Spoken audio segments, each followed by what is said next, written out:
Okay, my name is Alison Boynton Ledbetter, and I was born in Philadelphia, Pennsylvania. I lived there for 10 days and then moved to Cincinnati. No, Chicago. I don't know where. And where do you live now? I live in Nashville, outside of Nashville, Tennessee, in Nolensville. Wonderful.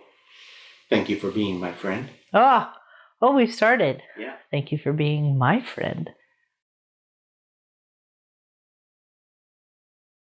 Okay, so I grew up in Cincinnati, Ohio. I started living there at the age of 2, on and off to the age of 34.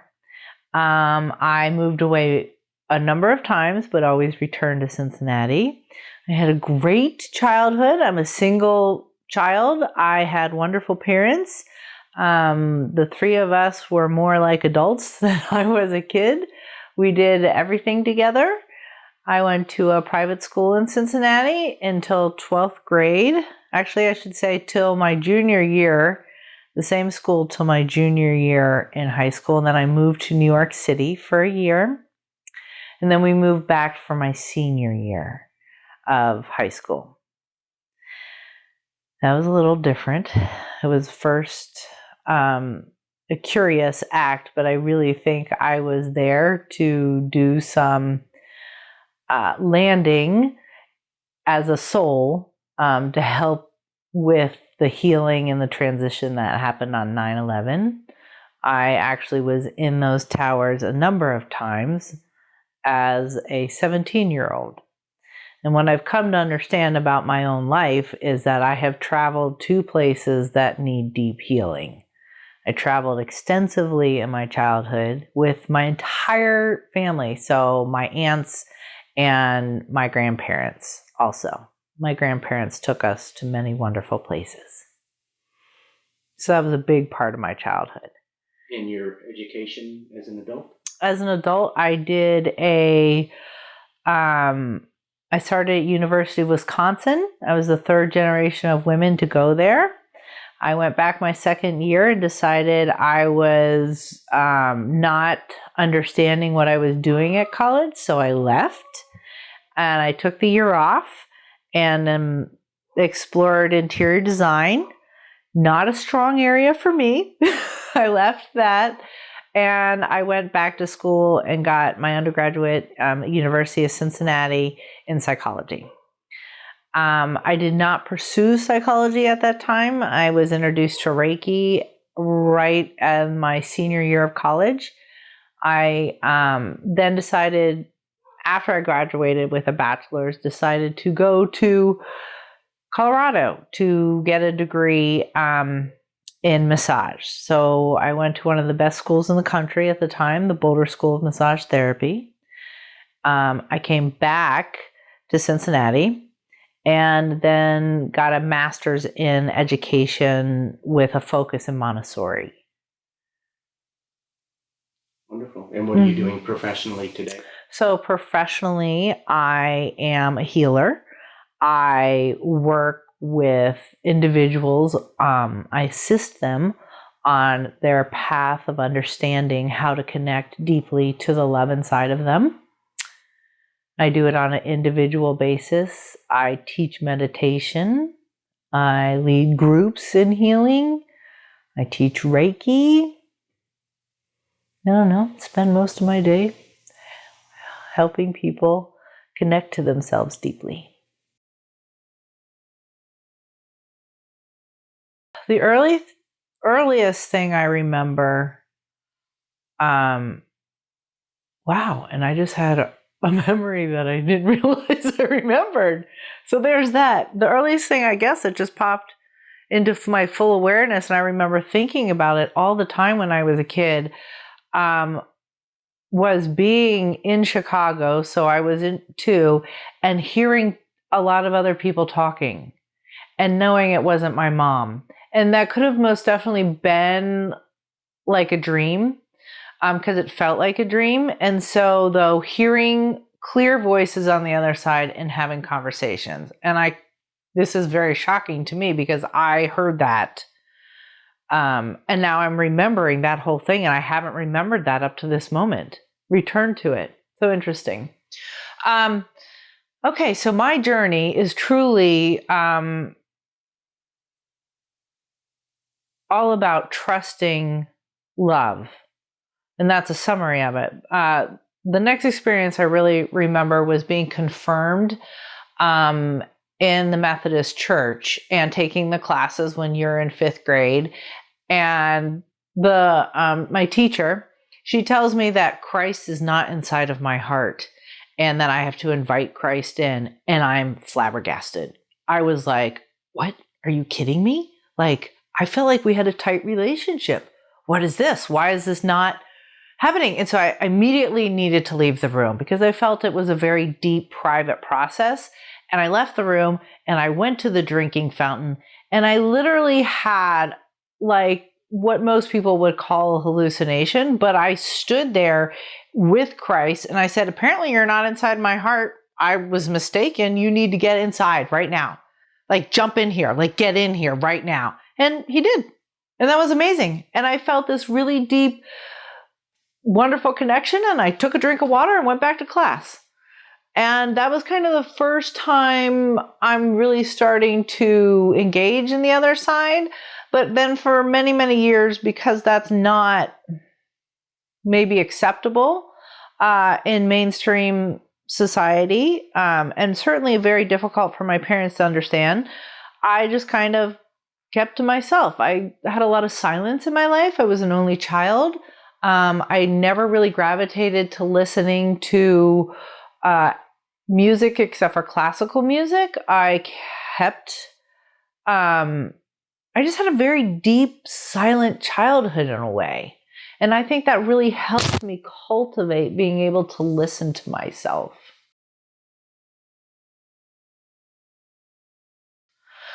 Then I started waking up. I was invited to a psychic fair, and I just decided to go to a psychic fair and went, and a man was sitting on the bench outside of it wondering, why am I at this psychic fair?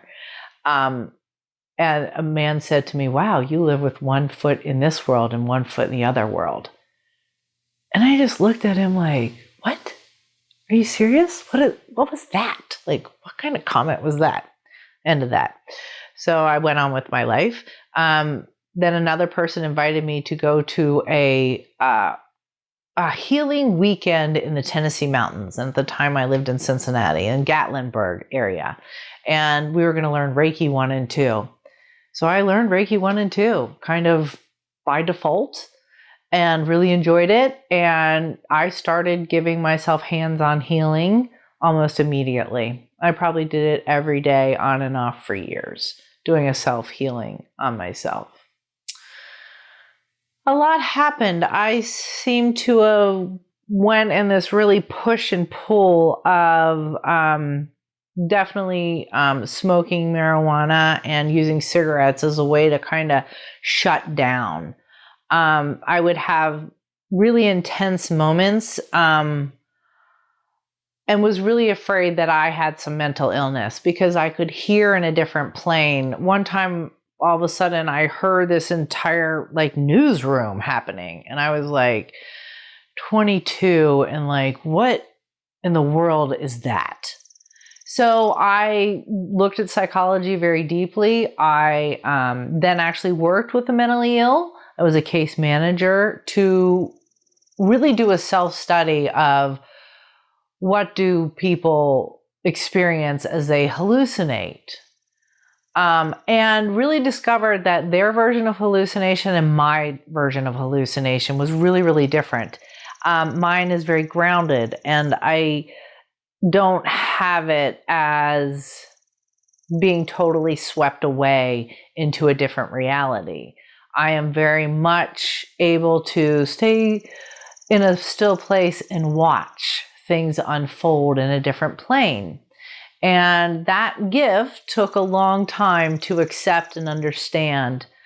I did a lot of praying in terms of asking God to teach me. I said that every day. I would go to Unity Church on Sundays, and really feel the love, and would feel my heart chakra open, and I could see all this amazing stuff. And it was the first place I really allowed myself to let go and feel on a different plane. And my prayer became, God, teach me. And it still is today. I still have to have that part there as my greatest guide. And if I'm in a moment that feels overwhelming, I really move into, I'm accepting and loving what's happening right now. God, teach me.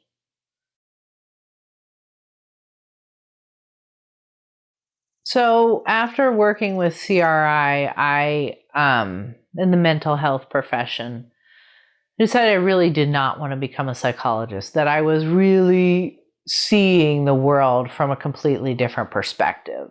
I think now looking back, becoming and moving into getting a PhD in psychology would have been really profound, but they were so, it was still Freudian. It was still disturbing to me. It didn't feel like they were getting to the true psychology, but of course they have come full circle and see so many different avenues now. Really gravitated toward Jungian psychology, and that has been one of the best influences for my life because it's about the archetypes, and those archetypes show up as symbols for me in my hallucinations or in my visions that happen regularly. And that was the greatest gift from psychology. So then I went to Boulder School Massage Therapy. And actually, we're going to back up because there was a really big part that I didn't include there. And that was my mom getting sick with cancer. An amazing woman who had so much life in her that people would just gravitate to her. She was bigger than life, really. She started so many wonderful health programs in the city of Cincinnati, was way before her time. And she just gave and gave and gave. And I think she ran out of her own energy. She didn't take care of her. And so we went through the process of her having cancer 2 times. And the second time, I was living in Colorado at the Boulder School of Massage and finished my degree. And she called and said she has spots on her lungs. And I knew in that moment she was going to be dead within a year. And just knew with all my being. And I cried the hardest I cried. So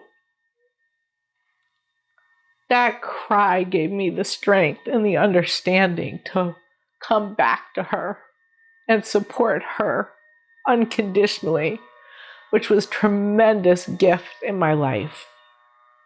I had enough finances to take care of myself and to be with her and watch how amazing her expression in the world was.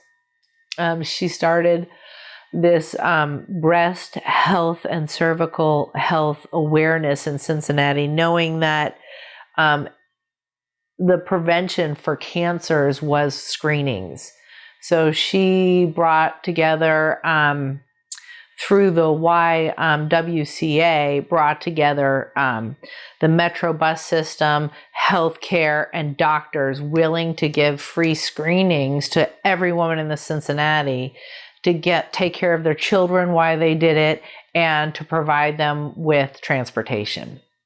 So it was a huge initiative, and she organized it. And in the middle of the last meeting, 10 days before she passed away, she was running a meeting with all these different groups, really putting it together, and she went blind in the middle of it. And I remember her voice quivered and it hit me. I'm like, oh, she can't see. So there's that psychic ability I have. And I could feel us working together to finish that moment of her life. And that was such a gift. And so I think my tears really come from how much she gave to me. And it's Mother's Day today. And her life, we are a team so deeply spiritually. So to be with her in that meeting, to be her eyes for a minute, to step in as her support system, to be present, to finish her work on this planet, because then she gave me the gift of what I do now. I need a minute. Oh, such a gift.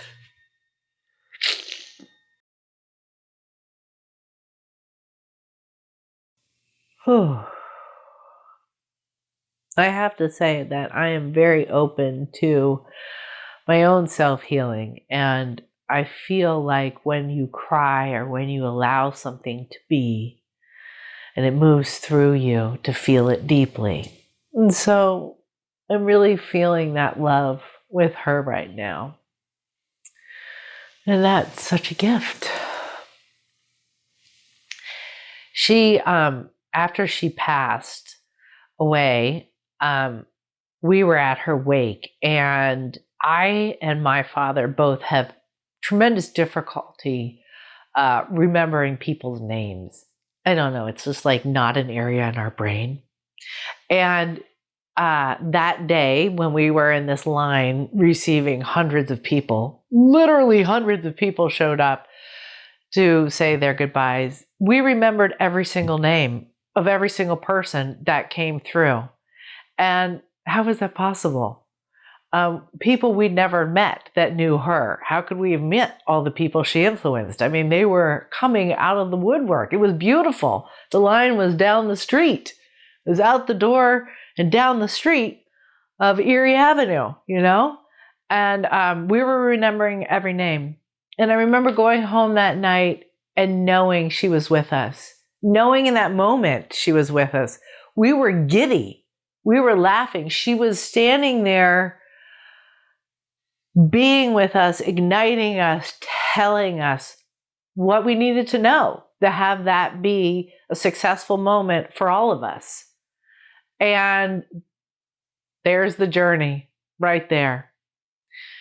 She became my point of contact on the other side. And she guided me and said, trust that you're listening to the other side. I'm here with you. I'm always here with you. And I'm talking. And I was like blown away. Truly. Now, can you imagine, though, the loss of privacy also? So that was an interesting thing to work with, knowing that she was there. And that's when you kind of move into, oh my gosh, you're there and you're coming and you're looking in on my life and connecting to my life from a place of unconditional love, from a place of deep understanding, from a place of, what more can you say? Her deepest place of unconditional love in her soul. And I had the honor of walking through that journey with her. And we had so many experiences. We went to counseling together. We found a psychiatrist who knew acupuncture. And I said, I need to do some healing and therapy with my mom. And she's dead. But we did. And he was great. He was amazing. He really assisted us in that process. And she was around for 8 months, almost in her, it is the ego version, and the time where you talk with God and you heal your version of this lifetime and this incarnation. And you interact with people, you learn the lessons, you look at everything you gave, everything you received. It is a life review. And you are with a team of angels and support, and you, though more importantly, are in the space of looking at your life through your soul. So it's being centered in your soul and looking out as what you were incarnated as. So I witnessed this process of hers. And then at Thanksgiving, so she died in August. At Thanksgiving, I was about to take a trip to go to see her family. And she said, I'm going to leave now for a while. And I was like, oh, where are you going? I mean, this has been amazing. Why would you leave? She said, well, I'm going to actually fold into my soul. I've done my life review. I'm going to fold in. And I'm going to really become my essence, and my personality is going to dissolve. And she said to me, you'll know it when I'm back. It'll be different, but you'll know. And I was like, oh my gosh. And she touched down on my toe, or touched down on my whole body. And it was so much love. And I was driving a car at the time. And I literally like swerved the car all over on Columbia Parkway. And thankfully, nobody was there, by design, God protecting that moment. And I got my car back on, and the love was so tremendous. I could feel the fractured parts of me at that moment, and actually kind of went schizophrenic for about 3 hours. But I had studied schizophrenia. I knew what it was. So I felt it. I knew how fractured I was in that moment where she loved me so deeply that I felt my parts. And that then initiated another version, another part of me needing and knowing I needed to condense into myself. So I do believe that our journey as human beings is to condense into our soul, to bring those different parts that are outside of ourselves back together. That's the process she went through with God on the other side. It is the process of unfolding and looking at and loving ourselves as a whole and unconditionally, and putting us into the perspective of the soul and not from the perspective of the ego or the external. So that was that moment where I got to feel and see that. And then I started mourning. I mourned her, and I had a good 8-hour cry, the first one. Big fan of crying and releasing. And she came back. I don't know when it was. It was a while. And there was a lapse of time. And I was taking a hike. I love to hike. I love to connect with nature. That's a big part of being able to do what I do, is to ground and be in my body, to have communion with the physical body. And my whole world turned pink. And I knew it was her, because her pink was her favorite color. I mean, everything inside my mind's eye just turned pink, and everything outside of me was pink. And I was like, oh, you're back. Hi. And now we talk. It's very different. It's not like that first few months that I had with her where she was right there talking to me like face to face. Now it's through visions. Now it's through feeling her love. It's from the soul perspective, and my soul has to pick up on it. And I think that's a big part of understanding the language of intuition, the language of going beyond your 5 senses. It's actually to trust the intuition, to trust the sudden knowing. So if you want to talk to your loved ones, you need to remember that it's going to come through a different system, not your 5 senses, because they're in a different place. You have to use their system. I do believe, though, that our loved ones talk to us through animals and animal guides, and just visions and pictures, symbols. It's a big part of my understanding of the world, just the way numbers are the mathematical way of communicating so many points of reference in our lives. There is a system of symbols that is really universal that shows up. And I use them constantly in understanding what I'm learning about this person. How are they healing? What do they need?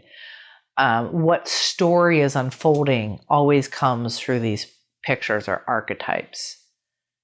So that's a big part of understanding my intuition. All right, so mom died. She became my connection to the other side. I have to say I was not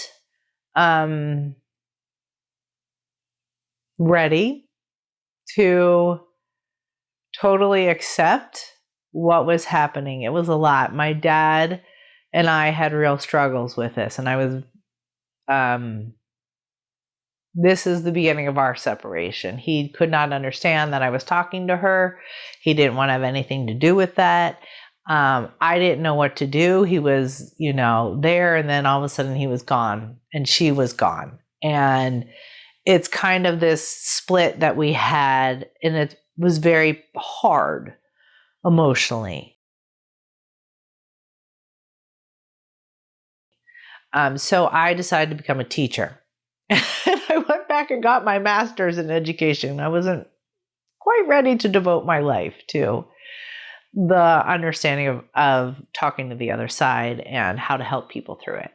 So got my master's in education and went into teaching, and couldn't hold the space to teach. Love kids.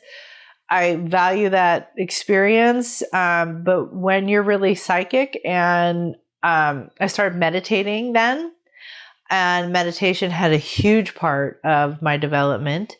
I'm meditating every morning and going off and working with kids, and I can hear beyond what they're communicating with me and their essence, and they're 3 and 4. And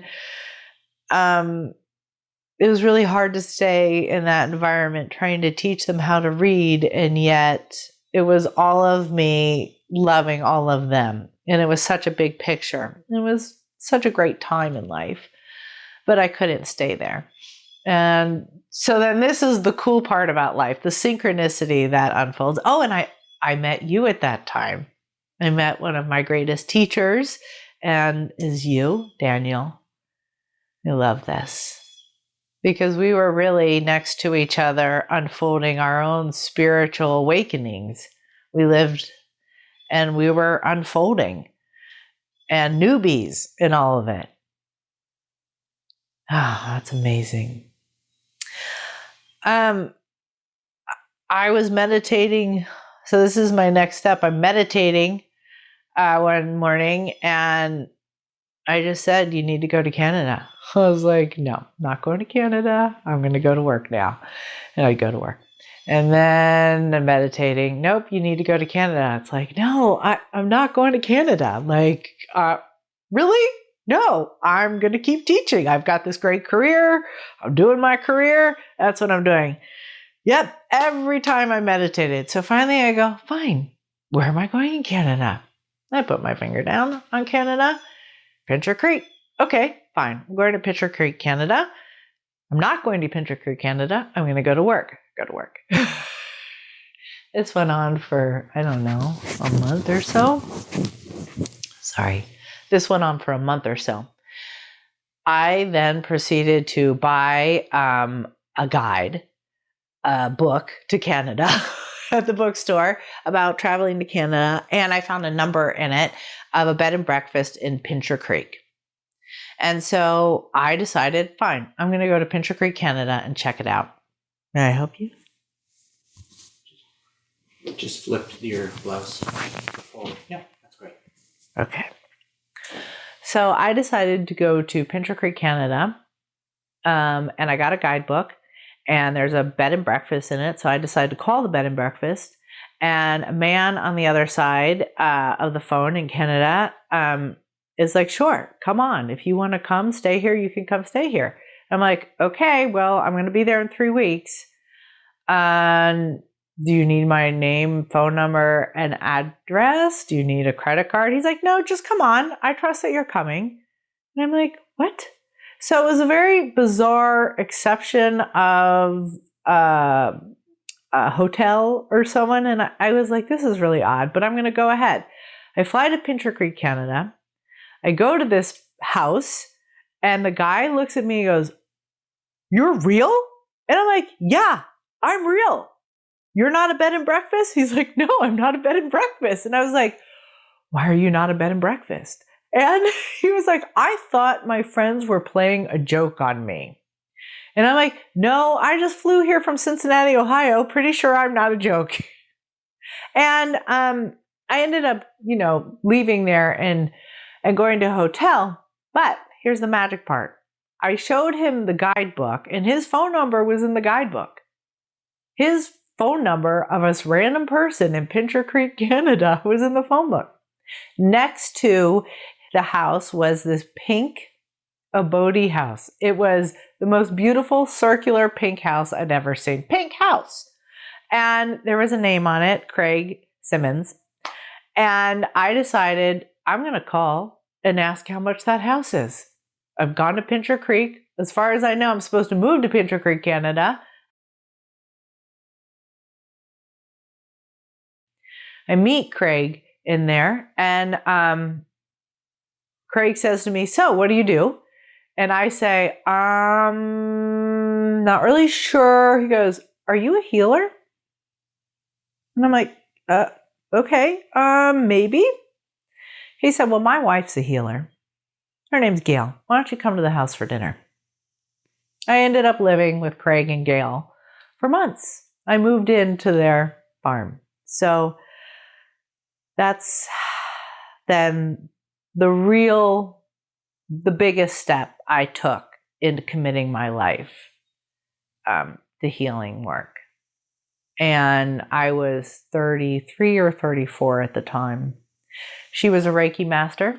She initiated me, 12 years after I had learned Reiki. And there I was, living with a Reiki master on a ranch in the foothills of the Rocky Mountains in Alberta, Canada.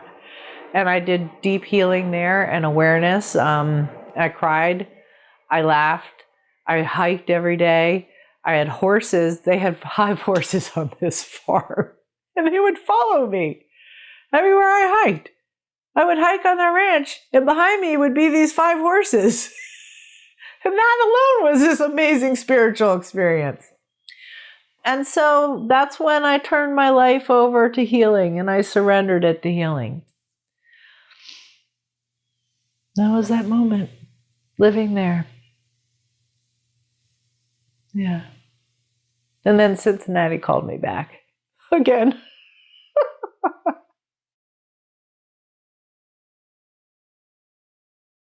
Keep going. And then what happened when you moved back to Cincinnati? Well, so much. But I need to say one thing that happened in Canada that was really significant. 2 things. One, I really wasn't talking to my mom on a regular basis, just besides I love you. I didn't know the expansion that she could have for me yet. And then I was riding in the car with my Reiki master, Gail, and she said to me, I know that you can talk to the other side. And I felt like I was being called out. I was like, oh, all right. And she said, my brother died of very curious circumstances. Can you talk to him for me? Can you ask him some questions? Well, here I'm feeling really on the spot, really uncomfortable. And the next thing that shows up is I'm looking at a man who's playing a ukulele. And I'm thinking to myself, oh God, this can't be right. There's a man walking around playing a ukulele in my mind's eye. And I I'm in a car with her and I can't get out of the car and I can't do anything. So I just decide to trust it, to say it. I say, well, I seem to be looking at a man who's playing a ukulele, thinking, this is the end of this conversation. And Gail bursts into tears. And Gail is like sobbing. And she's driving the car, by the way, still. And turns out her brother used to walk around cheering everybody up in their family playing the ukulele. It was his symbol of love for them. And right there in that moment will define how I communicate with the other side as a medium. They show up representing what you remember of them. I had no idea who this guy was. And we were able to answer some of the questions of why he died and how. But it's always in terms of the bigger picture when I'm communicating with the other side. It's never what you think it is. It's the soul's journey. Well, I had learned that lesson and it was time to go. This is the lesson I learned. This was my understanding of my life on earth. And I had met that moment. And it was time to go. And when you come from it with your spiritual body, with connecting with your soul so deeply, and you're talking to the people on the earth or your loved ones, you're not coming from the place of ego. You're coming from the place of understanding the depth of who you are. And then sometimes I'm doing really deep healing with the people that have crossed over so that they really get the bigger picture, in conjunction with doing healing with the person that's alive and connecting with them. And it's amazingly beautiful to watch healing between our loved ones and us, because it happens and it like makes a wave through the generations, and it can go into our past and it can move into our future.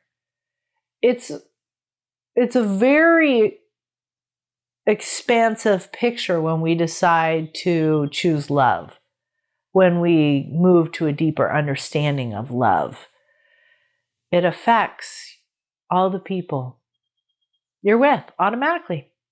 It just rings out from you. So that was the moment with Gail in the car, and it was very healing for her, and that marks the beginning of me talking to people on the other side.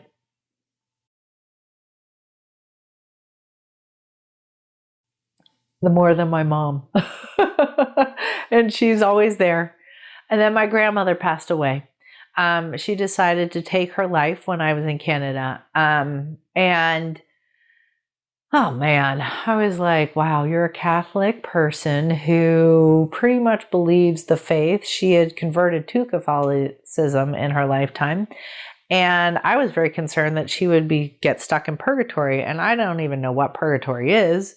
I know it's a concept for them. And I get very, very concerned for her experience. Out of nowhere, I want to make sure she's crossed over. And I've been in a deep place of meditation and healing, and I know that I can do this. So I sit down and I'm going to test it out, and I close my eyes and boom, my grandmother's right in front of me, like literally closer, like literally like right there.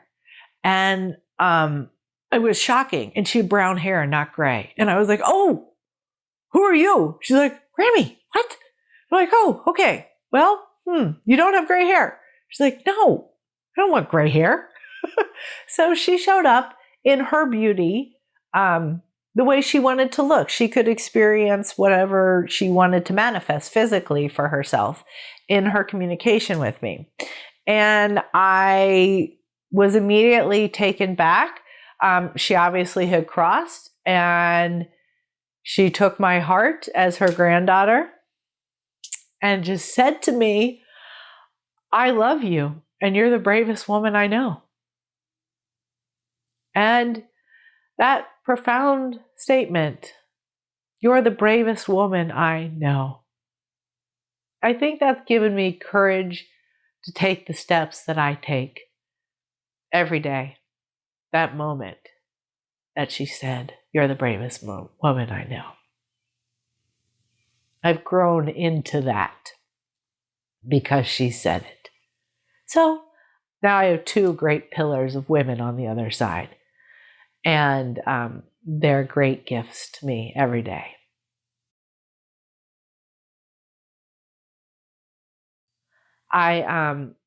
With the two of them, I finished up my time in Canada. I had a doctor friend working in Cincinnati who asked me to come work with her. And so I came back to Cincinnati and worked with a doctor providing Reiki and a different understanding to the physical conditions that she was seeing. And she wanted to know the spiritual or the emotional blocks and locks of pain. And so we were a great team. I also met my husband at the time, Tracy. He was redoing the doctor's offices that where I was working. He was doing the floors, and we became great friends at first for months. And then literally I touched his hand one day and it was electric, and I had no idea how much love was there until I touched his hand. I was like, oh, that's a real thing. And so we've been together ever since. And now we have a 12-year-old and a 10-year-old. And he's been one of the greatest supports of my journey. And wow, he's kept me in check and helped me on every single plane for this journey. Deep spiritual assistance. I would get too hot. Here's an example. I would get too hot when I was first doing Reiki. I would overheat. And unbeknownst to him, he kind of knew how to cool me off. And he was like, no, it's like you wire it this way. And so we literally wired me to be able to handle the amount of heat and energy that comes through my body. I was blowing up a lot of electronics then. I mean, everything I touched, TVs, VCRs, microwaves, toaster ovens. I'm like, well, this isn't going to work, Can't cost myself thousands of dollars every time I do a healing with somebody. So really had somebody physically say, no, let's run it this way. Yeah, let's run it that way. That works. It's like wires in a house. And he's a handyman. So he literally said, wire it this way. Moved to Franklin, Tennessee, and had kids. And didn't really go into the full part of working because I am a firm believer in raising my kids and spending as much time as possible with them. And that's been a spiritual journey in it and of itself. That honor to have two beautiful girls of my own and two step girls. So 4 girls in all. And then I I've been doing healings in my house.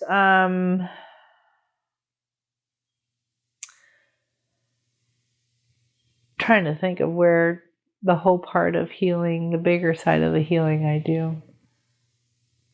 So that started.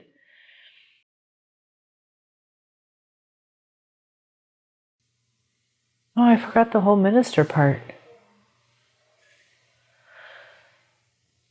Before I went to Canada, this is a really important part, I was thinking about how to integrate my healing into the world. I didn't understand how to give it. And this was before moving to Canada. But after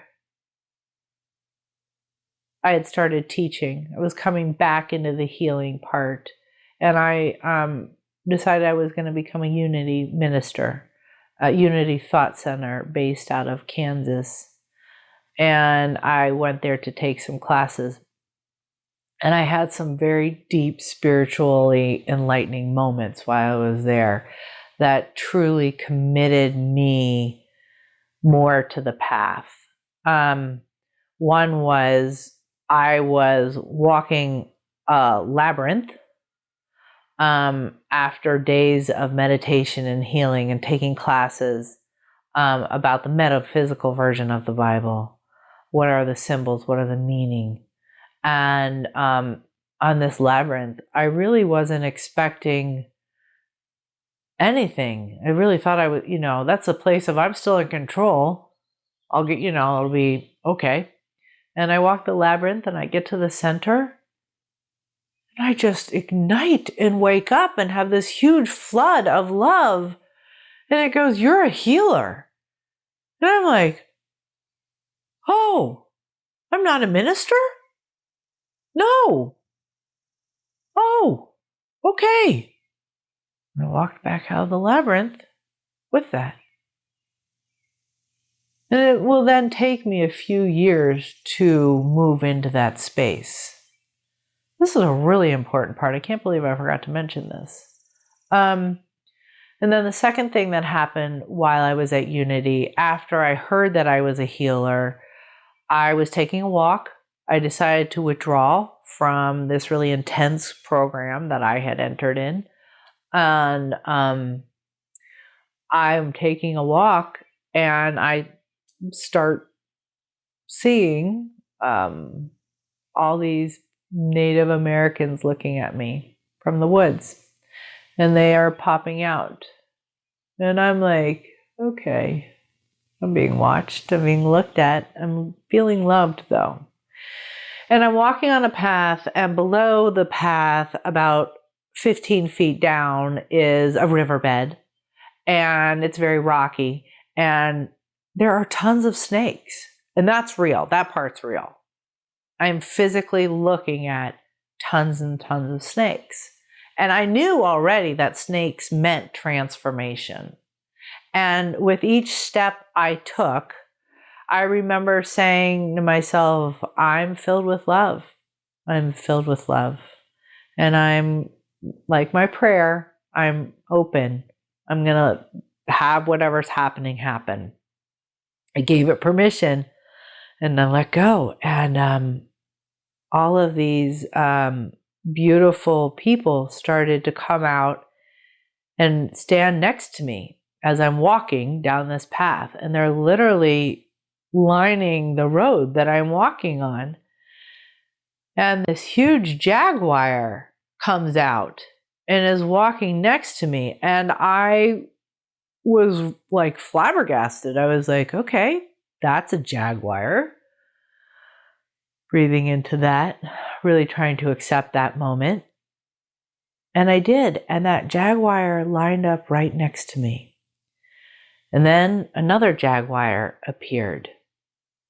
And it was as if I was walking into the initiation process and being spiritually honored by the other side. And I walked into feeling the power and the strength of my soul in that moment.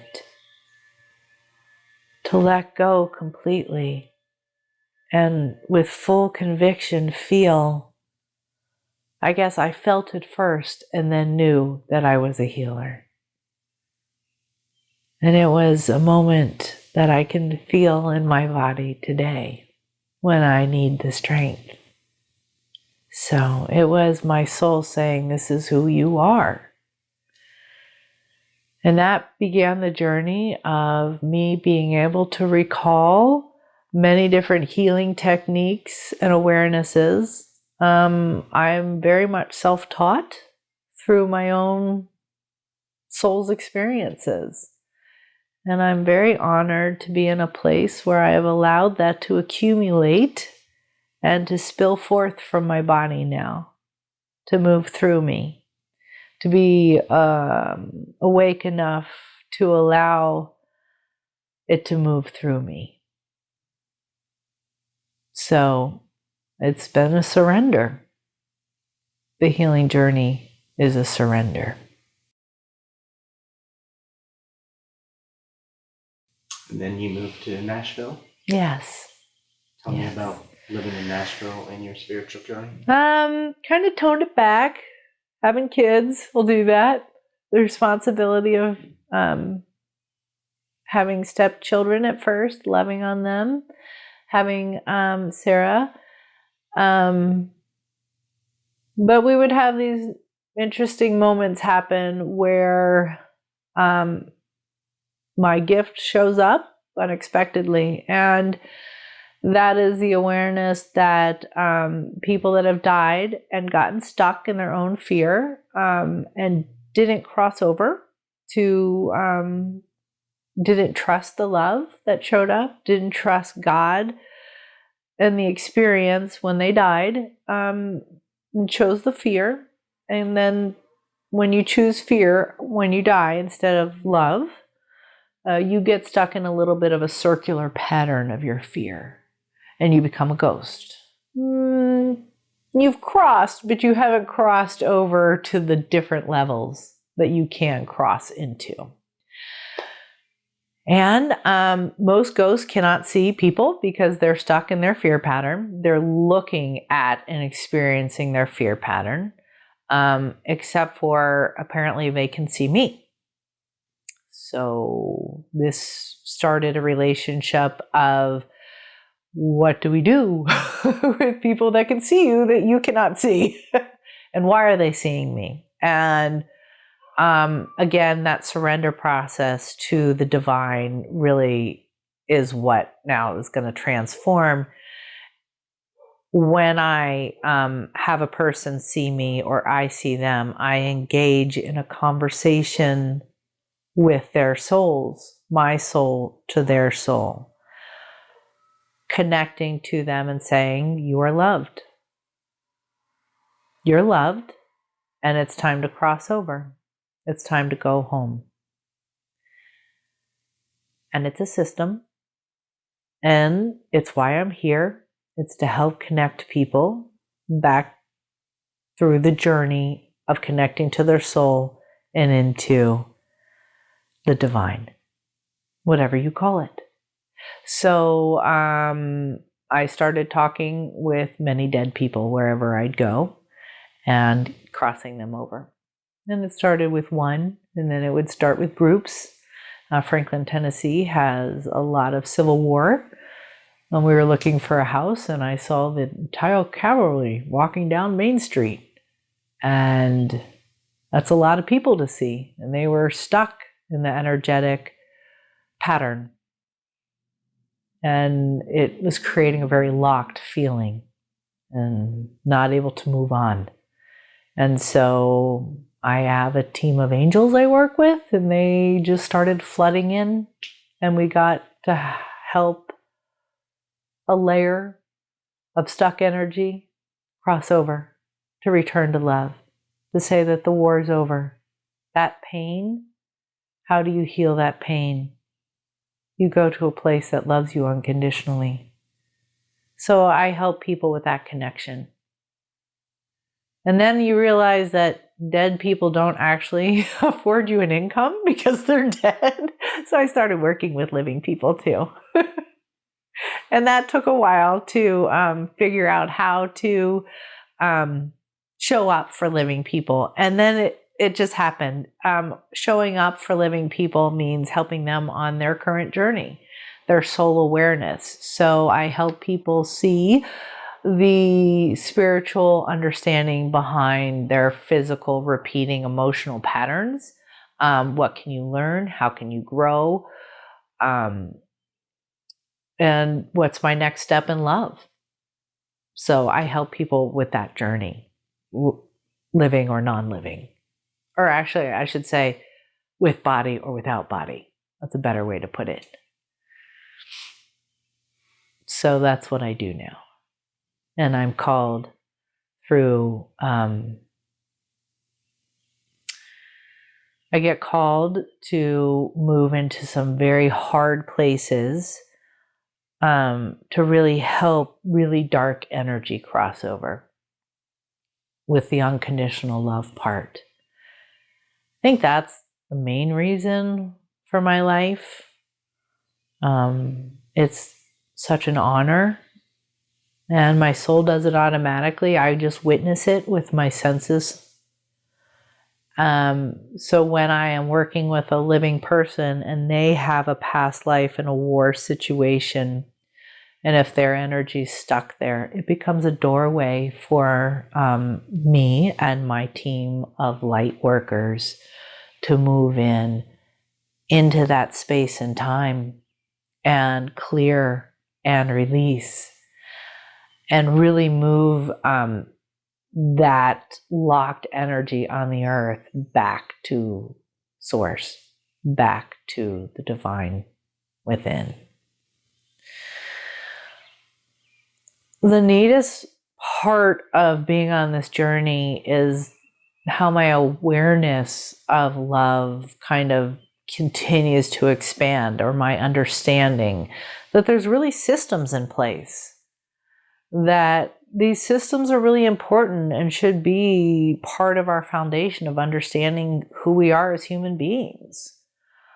I think the first system I became really deeply aware of was, wow, you really do continue after you die. There's no doubt about that. Every single person I've encountered had a physical body at one time. And there's a system on the other side, regardless if you're what you believe. Now, here's the beauty. God so loves you, or divine presence loves you so much, that you get to cross over in whatever you believe. That how you believe, the manifestation of you, is so beautiful and so honored. That's your connection home. It's just to step into your own heart. This is what I created this lifetime. This is what I loved. This is how I loved. And then that system of being on the other side just poof, shows up and unfolds. So when I witness people crossing from being stuck as ghosts into the divine presence, back into their soul, which, by the way, folding back into your soul is my understanding and appearance of that white tunnel, that light everybody says they're going through. And that's there, that's part of it. But you do cross on your own belief, what you love. So every person, from my atheist rock that was being a rock, and I'm like, well, you're actually not a rock. This person died and became a rock. And I was like, you're not a rock because you're talking to me. And I know that rocks don't really talk. And so in that moment, holding him in love allowed him to cross over as a hot air balloon. He couldn't figure out how to physically get to God, so he decided to become a hot air balloon, and he crossed into the other side. I've seen people need whole choirs, angel choirs show up, and it's big and extravagant.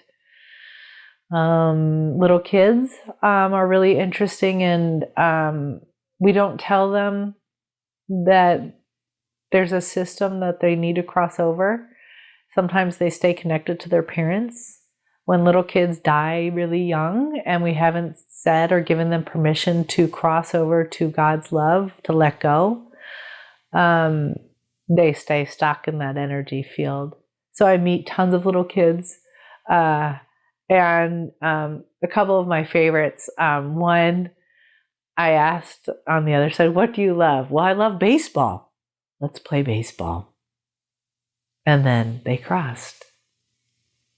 Beautiful. His loved one showed up and he released. Another little girl had cancer. She had lost all her hair. She was, when she died, stayed stuck, feeling really sad and ugly about her hair. And I said, what do you love? I love hair. And I got to watch her hair grow like gold. So beautiful. Such an honor. To grow like gold and flow down her body as she emerged into God's love. It's beautiful. Some people turn into birds. Some people walk down this beautiful gold path. I mean, there's millions of ways to cross over. I should say 7 billion ways, because we have 7 billion people on this planet. Or infinity, since we've all done this so many times. What you love, that's all that matters. It's all you can take with you. In the end, that's what you take with you. How did I love? Did I show my love as best as I could have? That's all there is.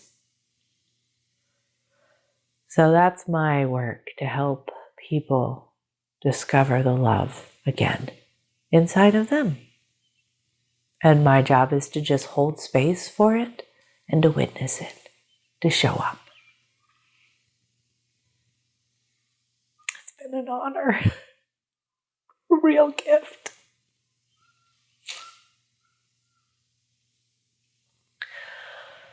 Okay. I'm still crying.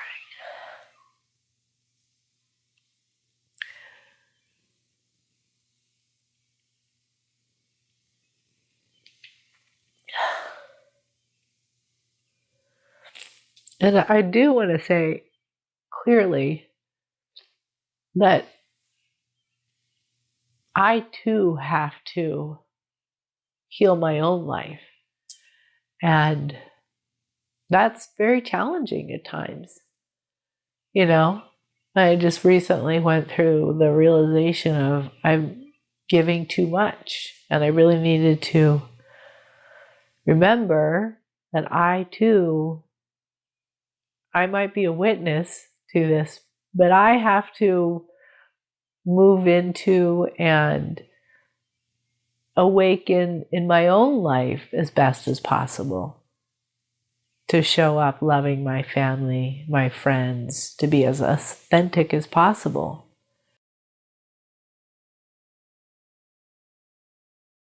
So I've had really big things happen in my life, really big challenges. And those challenges, when they first happened, I had one, about 5 years ago, where we lost all of our money. We invested with someone who stole our money and made some very bad choices. And it wasn't their fault.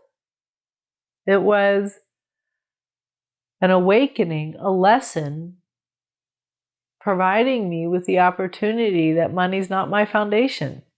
Because I had plenty of money, and it was my foundation. And God was like,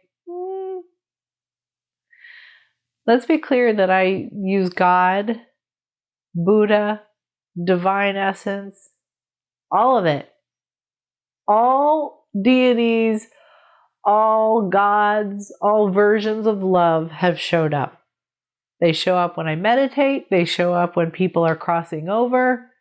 So when I say God, I really mean the soul's journey and awakening to the divine.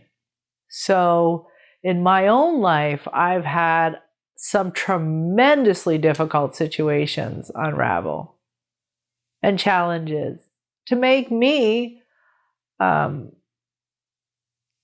genuine, to make me walk my walk, or walk my talk.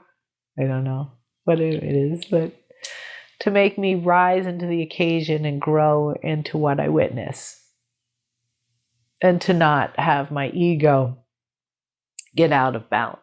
That's really important. And loving being able to look back on such difficult experiences and see the lessons. So the money in my life disappeared, and I had to really move to that place from money being my foundation to love being my foundation. And I can say that love is my foundation with such integrity now. with such conviction and such love is my foundation. And that, feeling that in my physical body, feeling that connection, it's amazing. And that's where I hope to take people. Feel that love inside of you. Get through all the things that stop it. Because on the other side is love inside of you. So that was the newest, greatest, deepest transformation. And then trust. And trust. When you lose all your money and you're like, not sure how I'm going to feed the kids this week. Going from, what do you want to eat? Anything in the world, to, how am I going to feed the kids this week? To, I'm going to trust. I'm going to trust that the divine comes first. I'm going to really bank on that. And it gave me the opportunity to manifest physically what I had been witnessing and experiencing. That the divine comes first. And then the physical world is secondary. It's a manifestation of your beliefs. So I trust love will provide for me. I trust that I am supported. I trust that I am supported by God's love. This is the affirmation that really had to pull me through it. And then to really feel that support and allow your body to feel it, to feel the love and support internally. And then it shows up physically in the outside world. And that's my understanding of how the world works.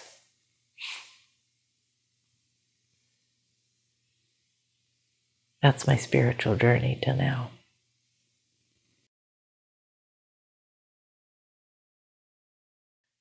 My concept of God is that God will show up to you wherever you are, exactly the way you need that love.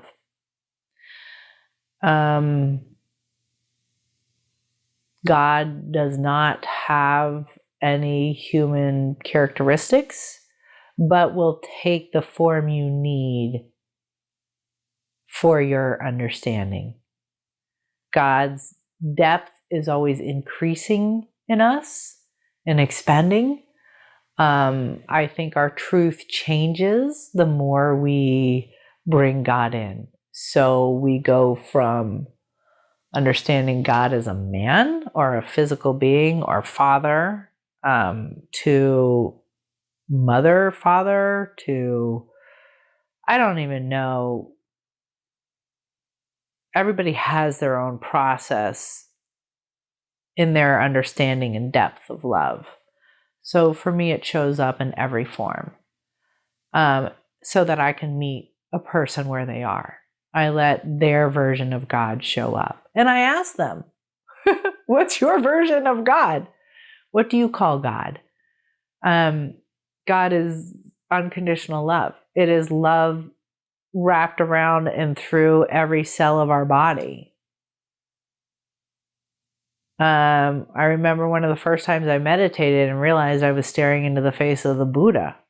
And yet I was thinking about becoming a minister.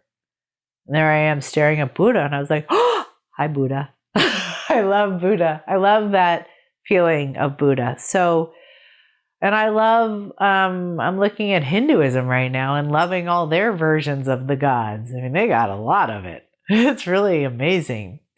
When it comes down to it, it's just love. One of the things I do when I help dark energy that has gotten really disconnected from that love, that's hidden love from themselves, is I walk through their pain. I first ask permission, and then I start walking through their pain, and it can be ugly, to their heart, because the center of all that darkness, there will be love. And this is very much of an understanding of my own system, not my own system, but of learning the system, of observing myself, learning God's system unfolding. So people that create a lot of pain in the world are actually feeling a lot of pain internally. And I have an opportunity to walk through that pain to the center and find the love, and then I hold it. And I don't sway. And I just have to feel my own love. And I just hold knowing that there's love at the center of their being. And that's how I started crossing over really dark, dark energy back to God. And some have been dark for many, many incarnations. And that's hell. That's what hell is. It's when you choose the fear and then you continue to choose the fear and you get stuck in that circular place. Some souls actually realize they're not connected to source, and they then actually need other souls and they can trick souls into coming to them, and they kind of feed off of them. But by divine right, it is one soul, one body, and it is your relationship with the divine. And you're not to have those. So I can remove and release the souls they've collected. And again, I have a team of amazing angels. I don't know all their names, but they have every face you'll need. I have loved ones of whoever I'm working with show up. And when I'm taking down big areas of dark energy, I do start separating the souls out. They go into their own space and they start crossing over. I had a very interesting, very dark one recently. Founder of Catholicism, a pope.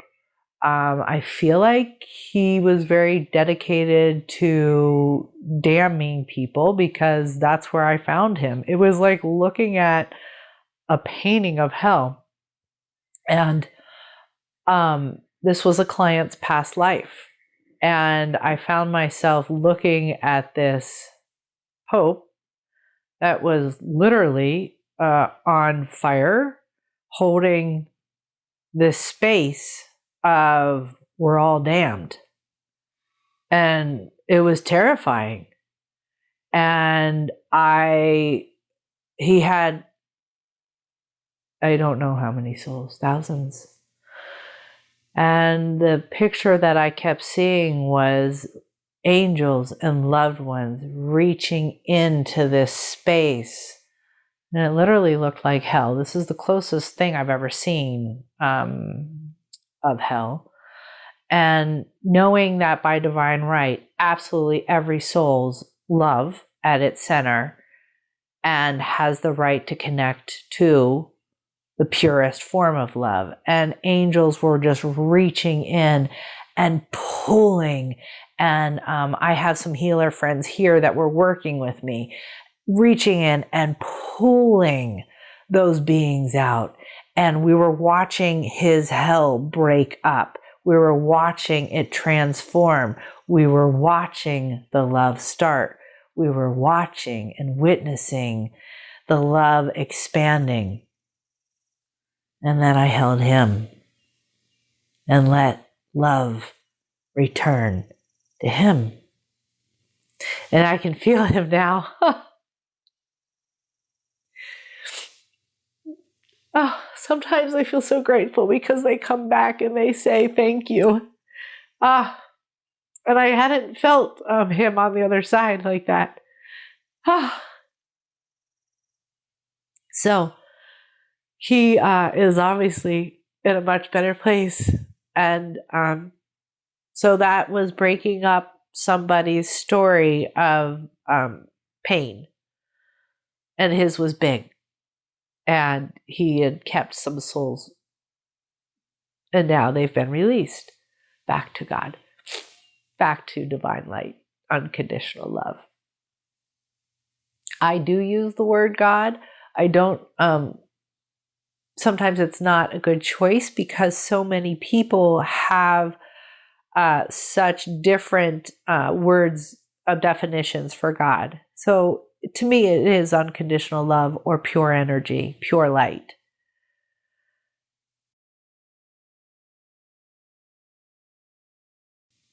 What do you think was the most pivotal time in your life where you had to or chose to rely upon God? Well, I think in those witnessing myself heal other people, allowing my soul to do that, allowing it to happen. I don't think there's a defining moment. I think I've had so many moments of having to trust and allowing it to expand and trust and expand and trust and expand. I mean, they've all been part of my journey of awakening. But I absolutely try to do it as much as possible.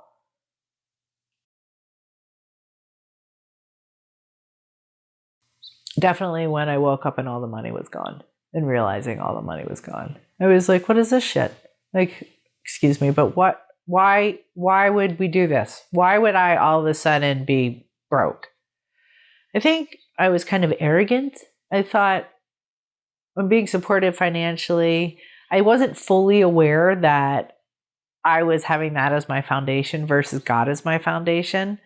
And when you lose millions of dollars and you wake up and you're like, okay, that's actually really happened. It took me about 1.5 years to wrap my mind around the fact that it happened. And that really was a time where I was like, it's time to really, it wasn't that I wasn't believing. It was that I have to manifest, that I have to own and do my work publicly. I think I really liked hiding it. It's really hard to say I clear really dark energy.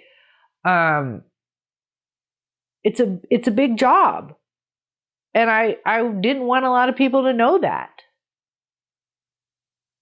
But it happens spontaneously for me wherever I go in the world.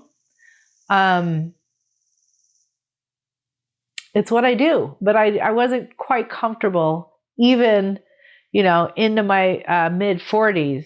This was happened in my early 40s.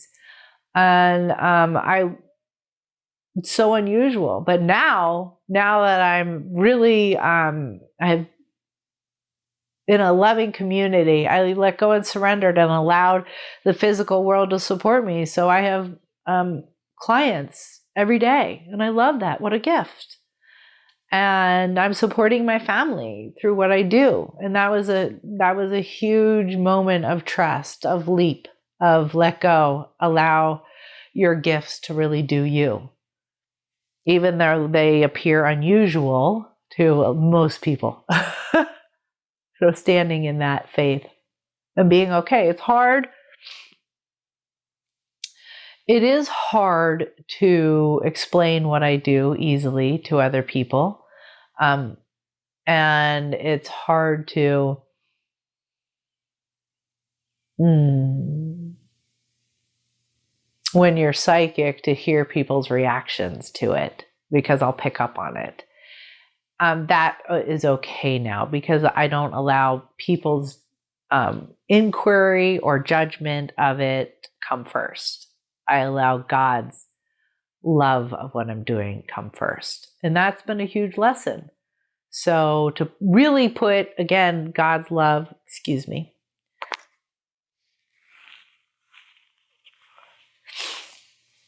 to put God's love as my foundation also means I'm not allowing outside judgment to stop me from what I'm doing anymore. And that's what I've always grappled with.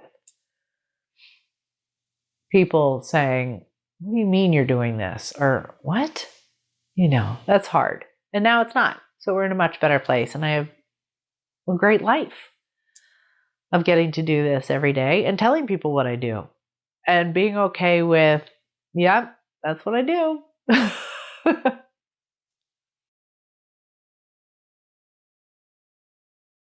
I can't say one thing.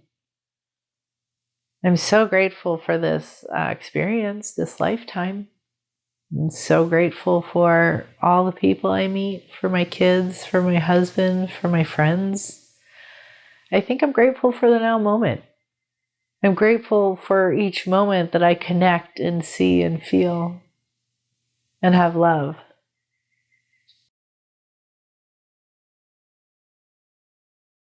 Wow, to really pass on this understanding that your life is about love, we need to really change the position of where humanity is coming from, to move to this space of divines within, that you have a gift, that you're connected, that you're loved. Let's rely on that system instead of this external system, because that system's not working.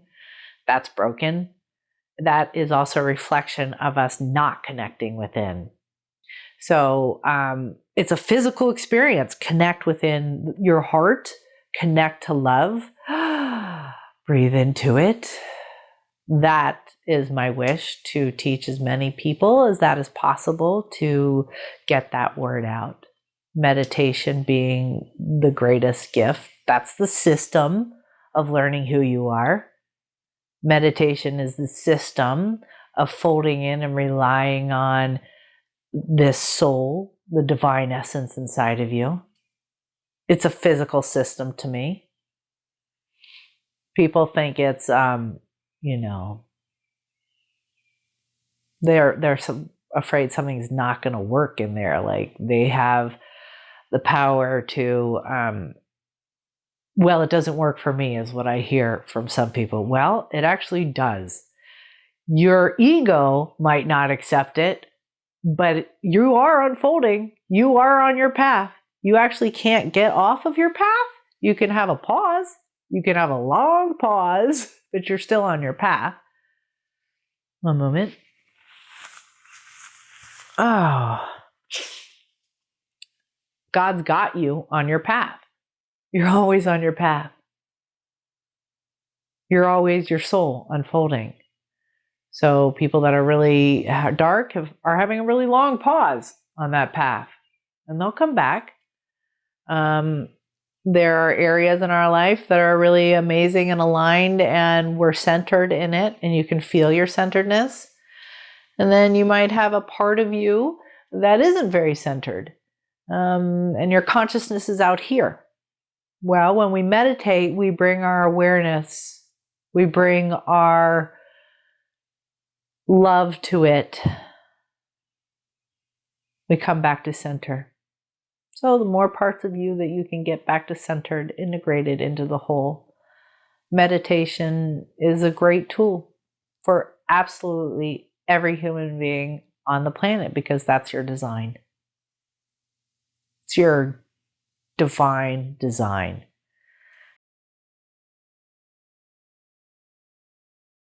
That to fold in to yourself, connect to the love within you, to trust that you have a center of love. A lot of people will say they feel empty inside. Really? Because you're not. You're definitely not. I have tested it over and over and over again with every person who's a ghost, with every human being I meet. Oh, there it is. There's light inside of you. There's love. That's clearly my message. Connect to the love inside of you. You can get there in whatever belief you need, whatever your journey is, whatever story you want to put on getting into your divine place. You're welcome to that. Just do it.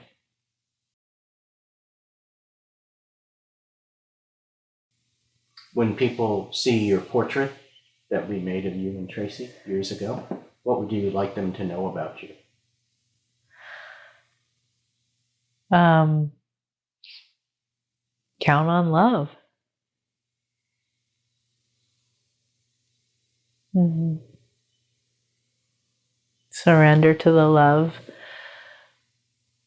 that you can give, and accept the love that people give to you.